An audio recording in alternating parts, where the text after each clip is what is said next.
Ina Podcast vous propose La légende des chevaliers de la table ronde, autrement intitulé Le grand livre des aventures de Bretagne, une fiction de 33 épisodes de Romain Weingarten, réalisé par Georges Godbert.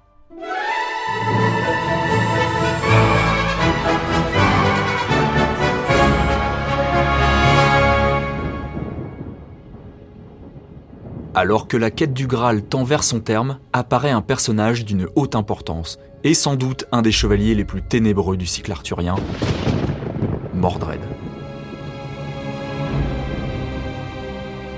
Mordred, dont la naissance funeste avait été prédite par Merlin, prend toute sa dimension dans les récits évoquant la fin du cycle arthurien, notamment la mort du roi Arthur, inclus dans Lancelot Graal appartenant au cycle de la Vulgate, ou encore dans la compilation de Thomas Malory intitulée La mort d'Arthur au XVe siècle. Les origines de Mordred varient selon les récits. Présenté comme le fils illégitime du roi Arthur, il serait, selon une première version, le fils qu'Arthur aurait eu avec sa demi-sœur Morgause, aussi prénommée Anna ou Morcadès. Mais dans notre récit, il est le fils d'Elaine, épouse du roi Lot et reine d'Orcanie. Il aurait été conçu grâce à une ruse, un enchantement ou un filtre imaginé par son autre demi-sœur, la fée Morgane. Aux yeux de la cour, il passe alors pour le neveu d'Arthur et le frère cadet de Gauvin. Selon d'autres versions, il serait le fils d'Arthur et de Morgane, conçu là encore par enchantement. Dans les deux cas, il est le fils d'Arthur, né d'une relation incestueuse. Les récits s'accordent en revanche pour en faire un personnage négatif. Mordred, dans ses sombres aspirations, est instrumentalisé par la fée Morgane, elle-même farouche adversaire du roi Arthur, de Guenièvre et des chevaliers de la table ronde. L'ambition de Mordred est de prendre la place d'Arthur et de régner sur le royaume de l'ogre. Dans les récits, Mordred apparaît comme un être vil, un traître et un félon par qui le malheur arrive. Mais laissons-la Mordred et retrouvons Galahad, Bohor et Perceval aux abords du château de Corbénic.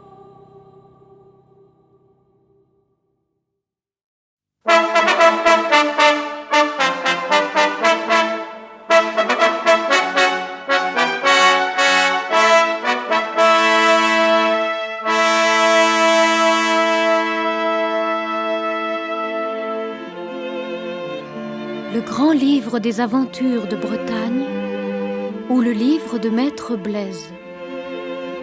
Série d'émissions de Romain Weingarten, d'après la légende des chevaliers de la table ronde.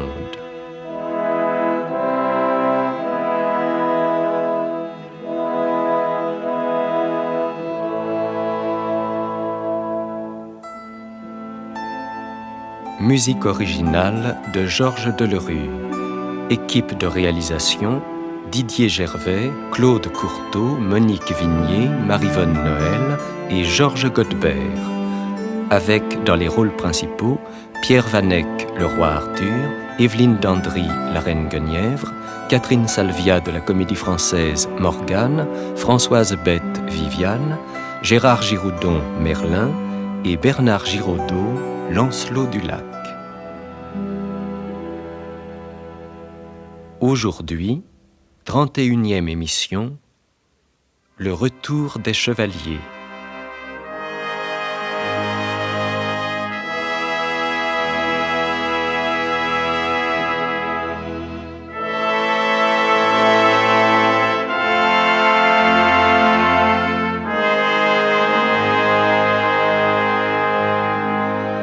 En cortège solennel, les chevaliers de Corbénic sont venus chercher au rivage Bohor, Perceval et Galahad.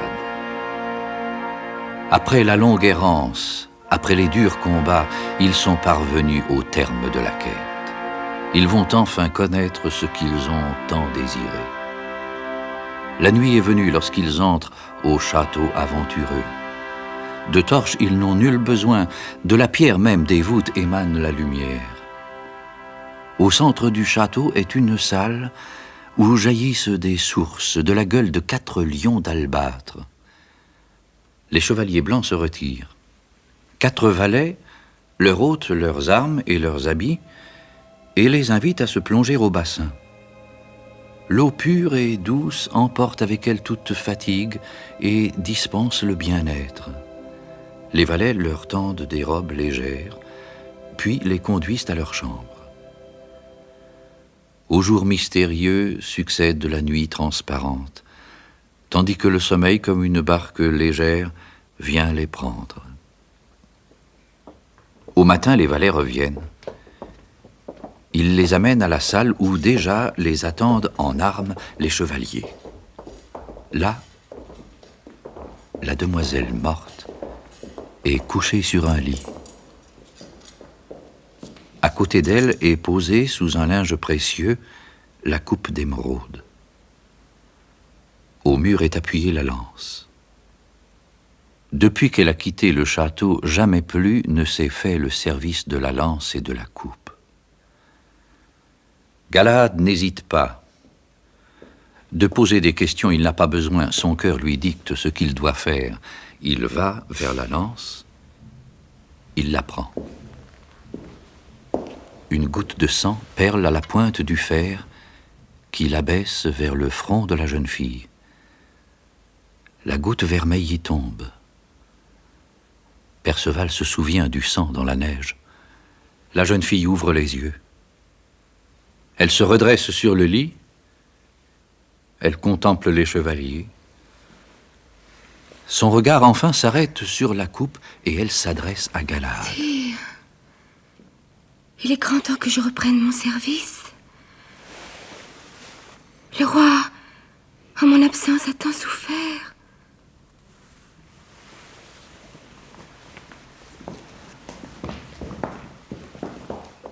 Elle se lève. Elle prend la coupe. Et suivie de Galahad qui porte la lance et de tous les chevaliers, elle se rend à la chambre où gît le roi Pélès. Seigneur, Seigneur, que je souffre. Sire le roi, je suis revenue. Vos grandes douleurs vont prendre fin. 3 chevaliers ont mené l'aventure à son terme. Perceval, prends la lance. Galahad donne la lance à Perceval. La jeune fille ôte le tissu de dessus la coupe et Perceval y abaisse la lance. La goutte de sang perle à nouveau, tombe dans la coupe. Perceval repose la lance. La jeune fille, près du roi, s'agenouille et, d'une main lui soutenant la tête, de l'autre, elle approche la coupe de ses lèvres. Le roi boit. Dès qu'il a bu, sa douleur s'apaise. Sa blessure est guérie. Galahad, Sa force lui revient. voici, guéri par le sang de la lance, l'ancienne blessure qu'elle me fit en punition de mes fautes, lorsque ton ancêtre Siméon, qui s'en était emparé, la jeta contre moi. Mais toi, Galahad, tu as délivré Siméon par ta vaillance des flammes éternelles. Tu as vaincu mon frère, l'ermite noir, qui commença cette guerre. Toi, Perceval, tu as vaincu la main noire, qui prodigue la détresse. Toi, Bohor, tu as vaincu la demoiselle de la forêt, qui dispense l'illusion. Vous, demoiselle, vous avez vaincu la laideur qui répand sa lèpre sur le monde. À la fin, le vil métal se change en or, toute douleur en amour, et toute mort en vie. Vous pouvez boire à la coupe. Elle fut taillée, dit-on, d'une étoile tombée d'une lumière qui chut du front de l'archange dans les fleuves du paradis. Ce fut là sa première place. Puis, d'âge en âge, elle fut gardée dans une obscurité de plus en plus profonde, jusqu'à ce que la main de la douleur elle-même la tendit au flanc du crucifié. En dernier lieu, elle vint en Occident.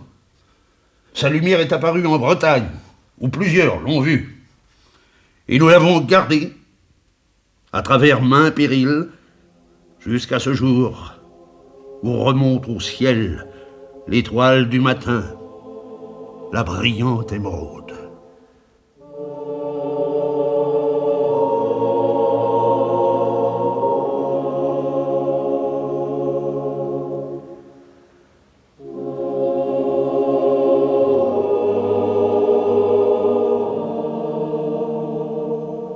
À bord, il tend la coupe, et Bord boit. Bord donne la coupe à Perceval qui boit. Perceval donne la coupe à Galahad. Galahad la tend à la demoiselle et la demoiselle boit. Puis, à son tour, elle la tend à Galahad. De ce qu'ils voient et de ce qu'ils ressentent, rien ne peut se dire, non plus que s'ils buvaient à la coupe du ciel la lumière même. Et comme ils buvaient, Lancelot du Lac, qui dans une chambre du château était couché sans connaissance, entre la vie et la mort, depuis qu'il avait porté la main sur la lance pour tenter de secourir le roi, Lancelot se trouva guéri à son tour. Il se leva. Il alla jusqu'à la fenêtre. Il vit sur la mer la blanche nef qu'il avait amenée à Corbénic. Au pied des remparts, 2 chevaliers demandaient l'entrée du château. C'étaient Sagremort et Gauvin. Et l'entrée ne leur fut pas refusée, puisqu'eux aussi avaient fini par trouver le chemin. S'ils n'eurent le droit de boire la coupe, ils eurent le droit de s'asseoir avec les autres chevaliers à la table du roi pêcheur et d'y voir le service qui s'y faisait.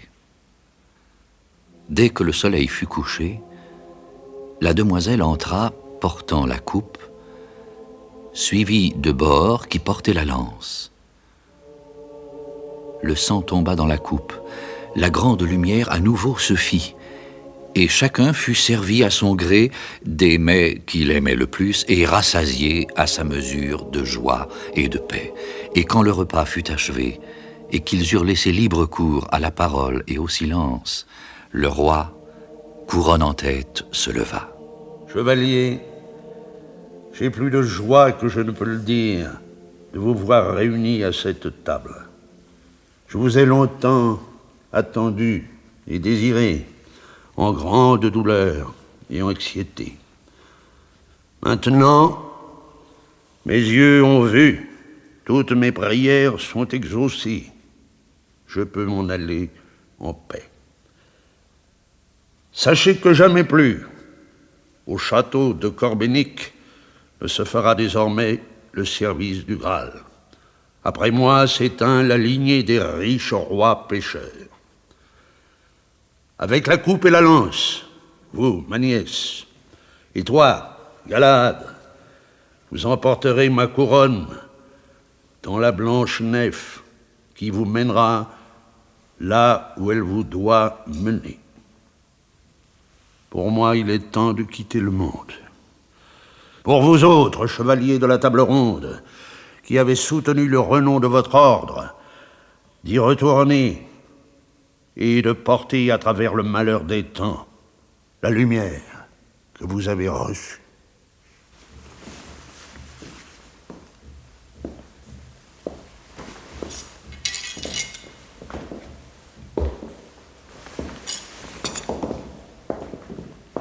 Le roi quitte la table. Il retourne à sa chambre où les chevaliers le suivent. Il s'étend sur sa couche.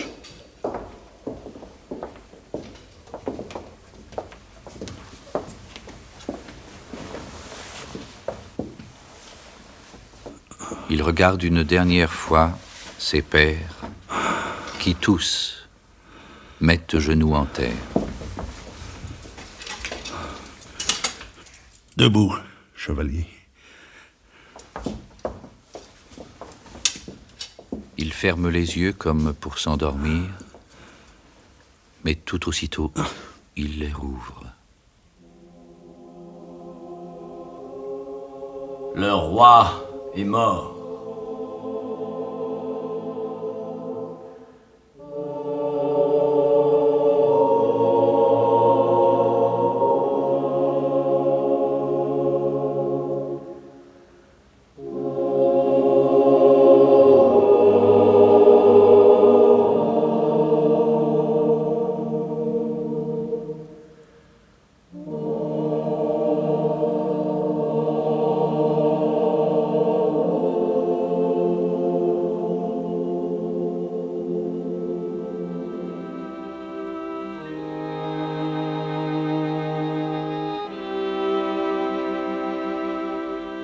Au matin, la demoiselle et Galahad, ayant dit adieu à leurs compagnons, montèrent à bord de la blanche nef.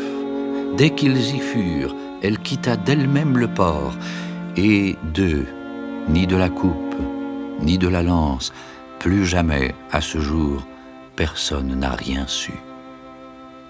Les autres, comme avait dit le roi Pélès, s'en revinrent à la cour, où ils furent accueillis en grande allégresse par le roi Arthur, la reine Guenièvre et tout le peuple de Camaralotte. Chacun, comme il l'avait promis, conta ses aventures.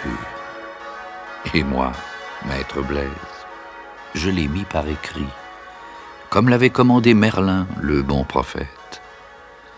Aujourd'hui, chevaliers, précieuses dames, il ne reste que peu de pages au livre de Bretagne, et pour moi aussi, la journée s'achève. Puisses-tu, roi Arthur, tenir en paix ton royaume, afin qu'aux grandes aventures ne succèdent les grandes douleurs. Car le roi, en l'absence des chevaliers, a fait venir à la cour son fils bâtard Mordred. Ce Mordred, par la reine Hélène, était un des frères de Gauvin. Il ne savait pas qu'il fût l'héritier d'Arthur, à qui la reine n'en avait point donné, mais le roi, avant de s'en ouvrir, voulait s'assurer qu'il fût digne de la couronne. Un soir que Perceval terminait le récit de sa quête, le roi le remercia en ces termes. « Sire Perceval, nous avons entendu maintes aventures belles et merveilleuses où j'eusse aimé, si je n'étais le roi, avoir plus de part. Je rends grâce à Dieu qui nous envoya la table ronde pour éclairer d'un rayon de la royauté céleste notre propre règne éphémère. » Belles et merveilleuses, en effet, toutes ces aventures. Bonnes à conter aux enfants, à la veillée. Oh, mon frère. Pardonnez-moi, sire, à moi qui ne suis rien, de dire qu'en l'absence de ces illustres chevaliers, il n'a pas tenu à eux que la terre de l'ogre ne tombât aux mains des Saxons. Mordred, tes paroles nous déplaisent. Tu as combattu, il est vrai. Nul ne conteste ta vaillance et tes prouesses. Garde-toi qu'une ombre d'envie et de secrète jalousie vienne en ternir l'éclat. Sire, je m'attristais seulement que d'aucuns aient perdu la vie en cette aventure, et je me réjouis que les autres soient de retour. Mon frère, il y a de la place pour nous tous ici. Ce que j'en disais, c'était par amour du royaume. Je veux le croire.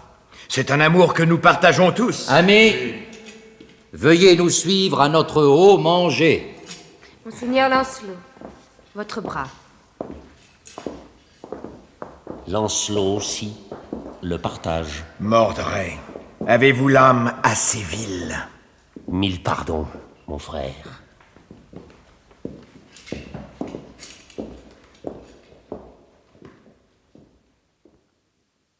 Après quelque temps passé à la cour, Sagremort fit part au roi de son désir de s'en retourner dans son pays. Arthur le lui accorda à grand regret. Perceval et Bors décidèrent de l'accompagner, et tous trois s'en furent vers l'Orient. Puis ce fut le tour de Lionel, et il voulut emmener avec lui Lancelot. Lancelot, venez avec moi en Petite-Bretagne. Je relèverai la couronne du roi Bors, vous celle du roi Ban. Lionel, je ne veux pas de couronne. Je serai votre autre une autre fois. Ne restez pas à la cour d'Arthur. Pourquoi donc? Défiez-vous. Et défiez-vous de vous-même. La lumière est restée, mais la flamme avec le temps s'est apaisée. Lancelot voulait parler de son amour. Il se flattait de pouvoir tromper la chair par une dévotion tendre et toute spirituelle, mais entre la reine et lui, la flamme n'était qu'endormie, et la braise toute prête à reprendre. Tel je vous ai quitté, tel vous êtes. Le visage a peut-être changé. L'âme, non. Le visage non plus. Il semble que vous ayez, comme Madame Viviane, le don de l'éternelle jeunesse. Et de moi.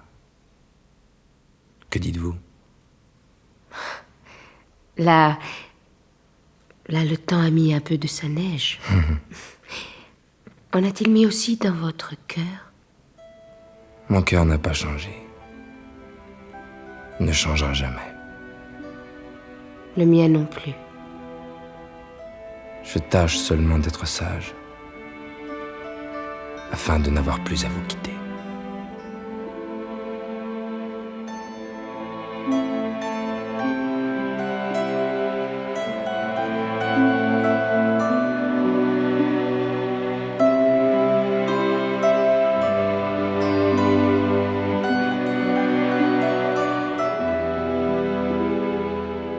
Mais la sagesse ne dura que le temps de le dire, et bientôt, non contents de se voir tous les jours, il leur fallut se rejoindre la nuit. En cela, ils étaient aidés parce que le roi, lassé à la longue des froideurs de la reine, avait pris en son lit une de ses suivantes. Et les choses auraient pu continuer ainsi sans que personne allât chercher plus loin, si d'aventure, un jour, dans la forêt, une belle dame n'était venue au devant de Mordred.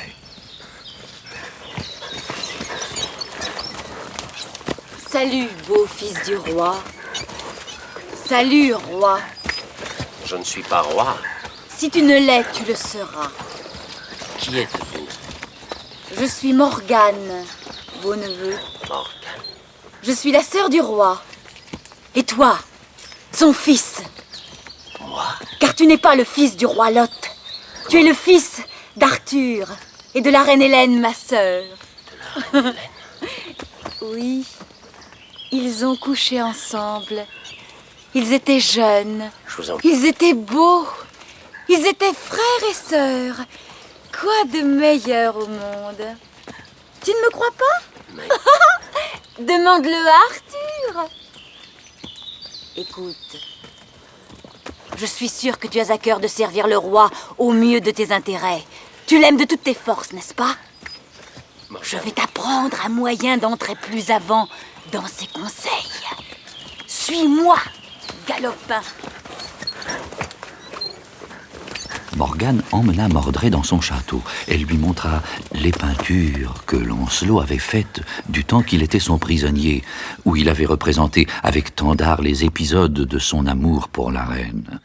Elle lui fit la leçon, puis elle le relâcha, avec mission de ne rien dire, car elle craignait la colère du roi, mais d'observer. De retour au palais, Mordred observa, et il fut bientôt certain que Morgane n'avait pas menti. Il alla tout raconter à Gauvin, qui se mit en colère. De tous les ennemis du royaume, Morgane est celle qui a pris le plus de part à nos malheurs.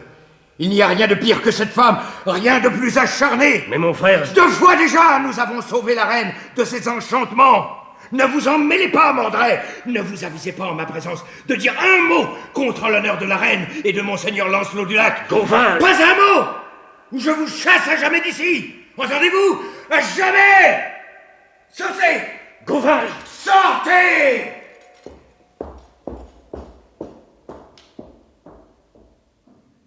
Mordred, un moment, fit le mort.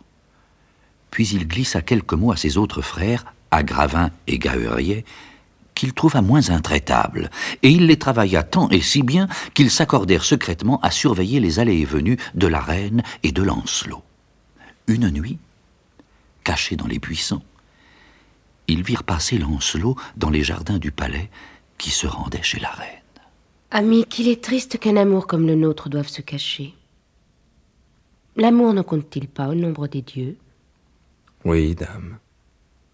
Mais d'aucuns disent qu'il n'était pas là lorsqu'on a fait le monde. Lancelot, le croyez-vous? Non, pas vraiment. Car le monde ne pourrait subsister sans désordre. Mais... Écoutez. Qu'y a-t-il? Je ne sais.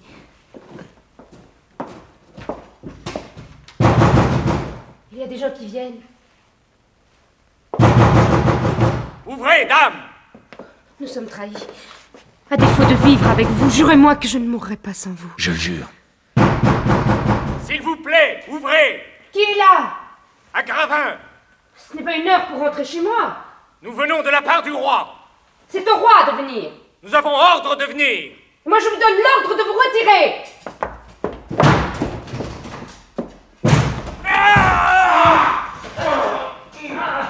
Par ici, monseigneur! Ils étaient trois, venez vite! Dame, venez! Oui.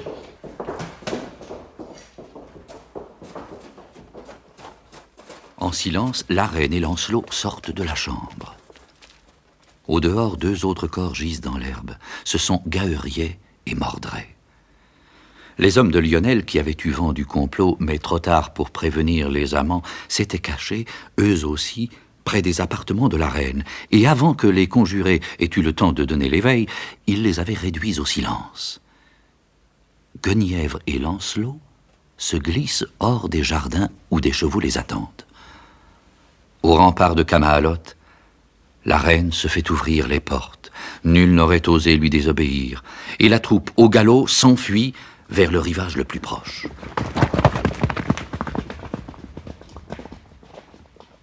Cependant, Mordred, qui n'était que blessé, reprend connaissance et se traîne jusque sous la fenêtre de Gauvin.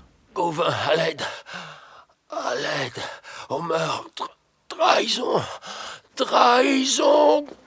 Gauvin! Qui va là? Mordred! Lancelot a tué vos frères. Que dites-vous? Ça n'est pas possible! À l'aide! À l'aide, Gauvin! À l'aide! À moi! Tous les cavaliers en bas! Les flambeaux, suivez-moi! Aux armes, suivez-moi! Bientôt, tout le palais est en rumeur. En quelques mots, Mordred conte l'affaire à Gauvin, puis on l'emporte. Suivez-moi, suivez-moi! Bien, monseigneur.